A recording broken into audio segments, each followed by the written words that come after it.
سلام، من علیم، فن داعشی حامیم. دیشب 26/9/404 سانس دوم بلیت کنسرت حامیم رو داشتم.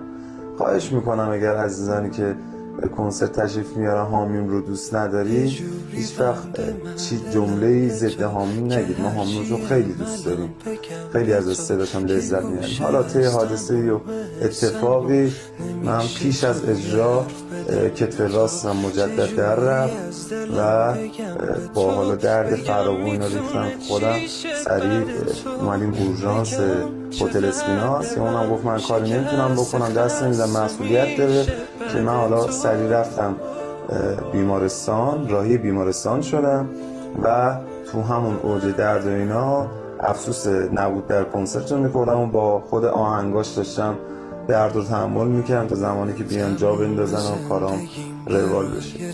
خیلی خیلی دوستتون دارم و همینجوری باید ممنون.